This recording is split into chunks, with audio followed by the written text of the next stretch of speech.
ভীষণ ভালো লাগছে।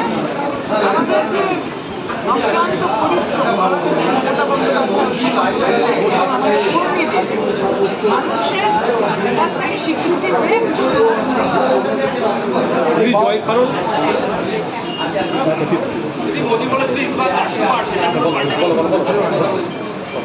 ভুলবার কথা সারাক্ষণই বলছে, দেশটাকেও ভুলবার না। 10 বছরের পথে চালিত করে মানুষে অনেক বিভেদ সৃষ্টি করেছে। সুতরাং এরা আর বেশি ভুল হয়তো আশা করি আর বলবে না। এবারে এরা বুঝতে পারবে যে মানুষের পছন্দ করছে। দিদি, যে সন্দেশকারী নিয়ে এত ঘটনা, সেই সন্দেশকারীতে তৃণমূল জিতে এবং বিজেপি পিছিয়ে, কী বলবেন? ওটা তো বানানো ঘটনা ছিল এবং মামলা চিঠিবাজি বলেছে যে ওদের সোশ্যাল মিডিয়ার টিম খুব স্ট্রং। আজকে অমিত মালিক ওদের যে হেড সোশ্যাল মিডিয়া টিমে, সে কোনো কমেন্ট করেছে কি?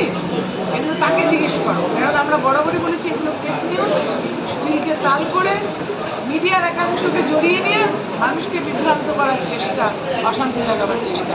ভোটের মাধ্যমে মানুষকে বুঝিয়ে দিয়েছি। আপনাকে ভোটার আশীর্বাদ করলেন, আপনি আবার আসলেন 4 বার সাংসদ, নতুন করে কী কাজ করবেন বারাসাত লোকসভার জন্য? বারাসাতকে উন্নয়নের পথে নিয়ে যেতে যা যা করার প্রয়োজন ছিল আমার ধারণা সেগুলো সব হয়েছে।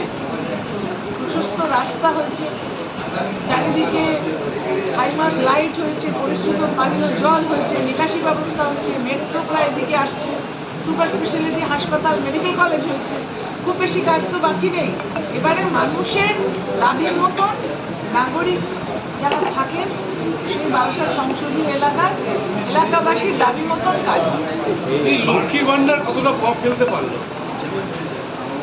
এইসব সমাজভিত্তিক যে প্রকল্পগুলোর নেত্রী মমতা বন্দ্যোপাধ্যায় নিয়েছেন, মানুষকে সহযোগিতা করার সাথে সাথে মানুষকে একটা সম্মান দিয়েছে। শুধু মেয়েদের না, যেখানেই যে কোনো প্রকল্প, কিষাণ বন্ধু প্রকল্প, কৃষকের জমির খাজনা মিটিয়ে দিয়েছেন তিনি। দিতে হয় না, যেমন সেচের কানেকশন নিতে গেলে টাকা দিতে হয় না, জানেন তো? সেই যে বিভিন্ন শ্রেণীর মানুষকে তিনি সম্মান জানিয়েছেন, মানুষ হিসেবে স্বীকৃতি দিয়ে, সেটারই প্রতিফলন হচ্ছে এই নির্বাচনের পর। এই 7টি বিধানসভায় শহর অঞ্চলে অবস্থা খারাপ হলে গ্রামে আপনি বিপুল মার্জিন পেয়েছেন, তার কারণটা শহরাঞ্চলে কিন্তু অনেক রকম ঘাত প্রতিঘাত থাকে এবং শহরাঞ্চলে এসে যে সভাগুলো বড় বড় করেছেন, অনেকে মিথ্যা কথা বলেছেন, সেগুলো হয়তো শহরের মানুষ কিছুটা হলেও বিশ্বাস করেছেন। কিন্তু গ্রামীণ মানুষ অনেক সহজ সরল মানুষ, তারা প্রকল্পের যে সুবিধাগুলো, শ্রমজীবী মানুষ যে সুবিধা পেয়েছে, কৃষক যে সুবিধা পেয়েছে, পরিযায়ী শ্রমিক যে সুবিধা পেয়েছে এবং সেখানকার ছাত্রছাত্রীরা যে সুবিধা পেয়েছে, মহিলারা সুবিধা পেয়েছে, সেগুলোরই প্রতিফলনে তারা তার স্বীকৃতি দিল।